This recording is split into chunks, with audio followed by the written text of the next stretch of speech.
Hello and welcome to another episode of Lab Down Under. In this video I'm going to be talking about an interesting Fair Work Commission decision which was laid down last week, basically involving a vaccine-reluctant aged care worker who was fired for refusing to take a flu vaccine. And in her dissenting decision, one of the deputy presidents of the FWC basically had some interesting things to say about about vaccines in general, about the Nuremberg Code, and she touched upon some things which were, let's just say, I've seen a lot of like conspiracy theorist type people sharing these kind of similar views. So I thought it would be interesting to kind of delve in and see whether or not there was any truth behind what she said. So yeah, please enjoy the video and yeah, let's get on with it.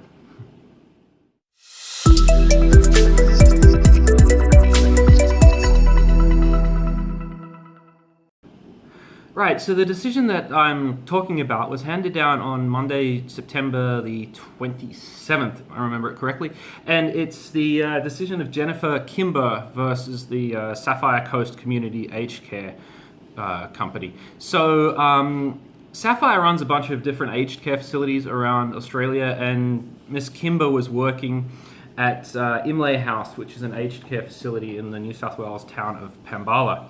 So she was dismissed in July last year for refusing to get a mandatory flu jab.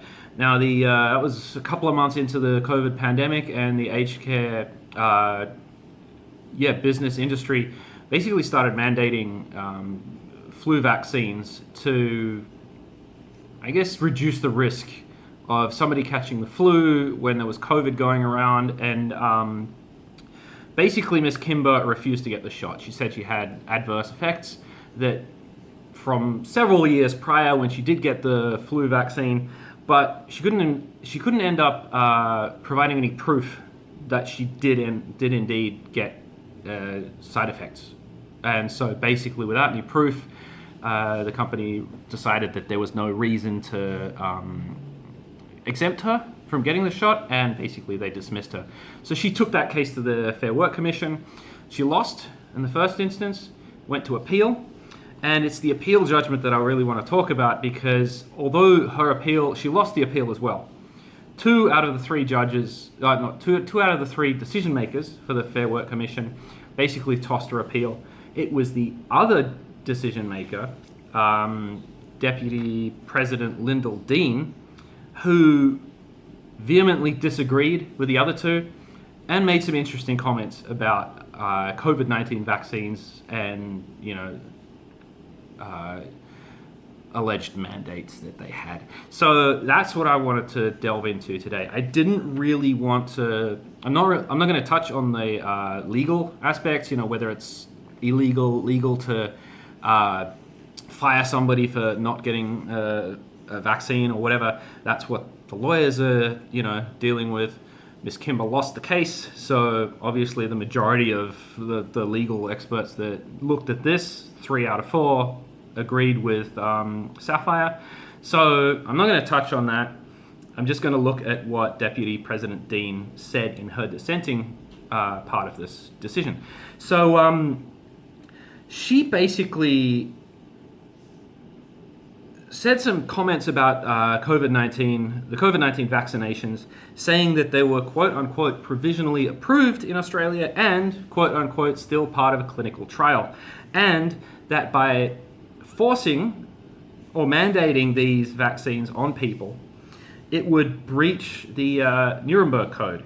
And the Nuremberg Code was brought in 1947 after the International Medical Tribunal looked at what the Nazis did during the Second World War and the kind of unethical, to put it mildly, experimentation that they did on people at the concentration camps.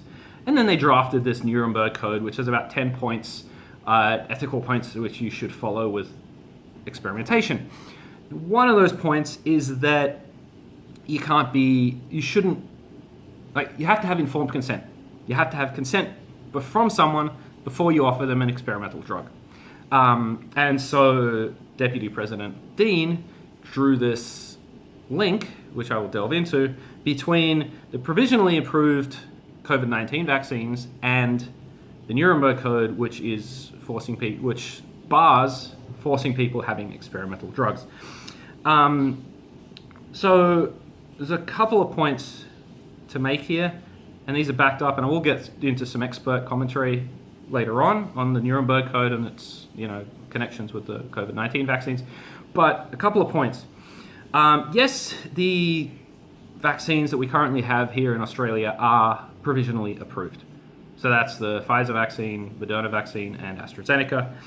But they have finished, they have released the first batch of results from their phase 3 clinical trials, which have been done on tens of thousands of people in each case, and which have shown the vaccines are safe. Now, yes, the phase 3 clinical trials are currently ongoing. That's standard practice with any vaccine because they want to see what happens, what happens later on. But in the vast, not even the vast majority, actually, all vaccines, the side effects, if there are any side effects that come from these vaccines, they come in the first month or two. We've never seen a vaccine which you get it, and then a year later something pops up. That's never happened before. So there's very, very, very good reason to think that with the COVID-19 vaccines, it's not going to happen. We've had, people being injected. I think in the US, they started being injected almost a year ago now, maybe over a year ago. We haven't seen any growing third arms or dropping dead in the street or anything like that. So there's very good reason to think that, this won't happen. There won't be any long-term side effects from the vaccines. Now, the COVID-19 vaccines, to call them experimental is actually incorrect. They have been approved. They're not in phase 1, phase 2 clinical trials. The phase 3, yes, they are still in that phase 3, but we have had the initial batch of data, and they have been approved by health regulators, health bodies around the world. Once they get approved, they're no longer experimental. The health bodies have looked at the safety data and have said, yes, okay, fine, we will approve these. Yes, it's a provisional approval, but these are extraordinary times. I mean, we're in a pandemic. Things had to be, unless you wanted to wait a whole year more and we just suffer through lockdowns and stuff like that, I mean, this was the way to go. The other thing is that the experiment is being conducted, the phase 3 clinical trial is ongoing. That's being done in a blinded, randomized fashion. When you get the vaccine from your GP or in a mass vaccine clinic, you're not part of that experiment. You know what you're getting. You absolutely know what you're getting. You're getting the shot. There's no placebo. There's no randomization. There's nothing. There's no experimentation there. You just get the shot. Secondly, the Nuremberg Code is it bars forcing anybody to take an experimental drug. In this case, nobody's forcing anybody to take anything. You have the choice not to take the vaccine, but then there are consequences from that choice. It's like you have a choice to speed. You have a choice to take illegal drugs. You have a choice. You've got a choice to do many things, but you've got to suffer the consequences of that choice if you get caught or whatever. So in this case, the police aren't going to your home and basically holding your arm and injecting you with the vaccine. So in this case, the COVID-19 vaccines that are being rolled out now have really nothing to do with the Nuremberg Code. That link that Deputy President Dean made is very, very tenuous. But it's, as I said, it's being made. I've seen it happen. I've seen it being made, by right-wingers, by conspiracy theorists online. Oh, this is in breach of the Nuremberg Code. You can't force us to take these vaccines. Nobody's forcing you to take anything. Nobody's forcing you to take anything. So, and this is not just me saying. This is this is experts as well in the field. So, bioethics professor Angus Dean from University of Sydney, he basically said the code was quote unquote irrelevant in the context of the vaccine, COVID-19 vaccine rollout. David Hunter, another ethics professor, but he's at the University of Adelaide, also had a similar thing, saying the connection was a quote-unquote disingenuous appeal to authority. So basically saying that those who are making this argument want to point to this code and draw, but without actually realizing or understanding the context in which the code was made. So it doesn't really apply here. And ethics experts back this up as well.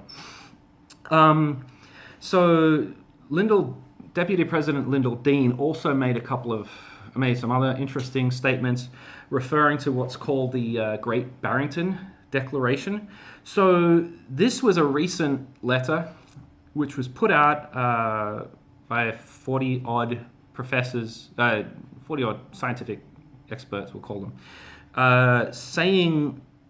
calling for an end to lockdowns, basically saying that we should only be putting these kind of restrictions in place for the most vulnerable people for COVID. So calling for the end of lockdowns, basically saying we should be reaching herd immunity.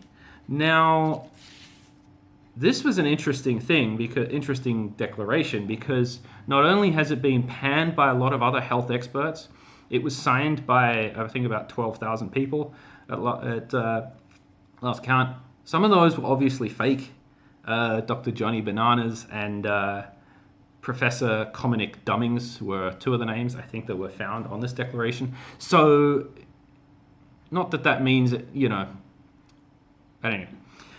It's kind of an amusing aside, I thought, so put that in.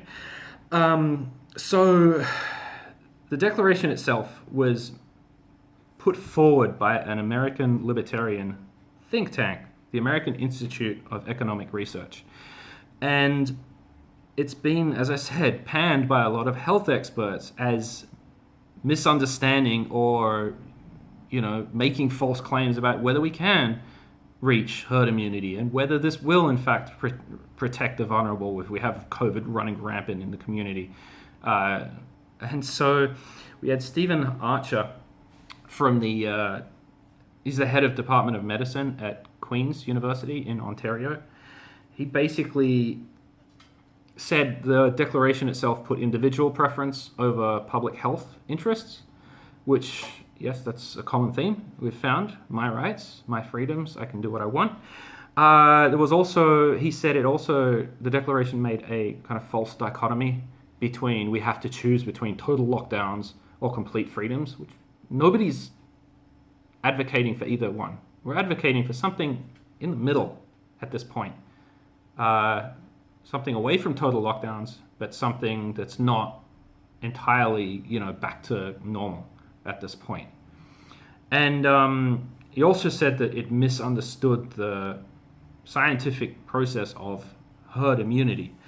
Now, Dr. Michael Head, a global researcher at the University of Southampton, said the declaration was a very bad idea, quote unquote, and said it would hurt the people who were vulnerable. He said it would be dangerous to national and global public health.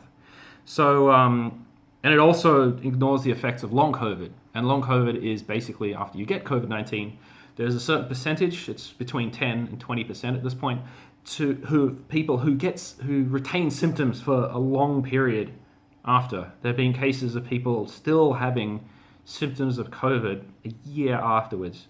I read a recent study on people who got the original strain in Wuhan who still had symptoms like a year later. Dean also, and then going back to the Deputy President Dean's decision, she also made some other questionable statements about comparing COVID-19 to the flu. And this is another common argument I've seen by, people who, COVID deniers, conspiracy theorists, etc., saying that comparing the amount of people who had died from the flu to the amount of people that have died with COVID-19. So it was about 41,000 people died of the flu in Australia in 2019.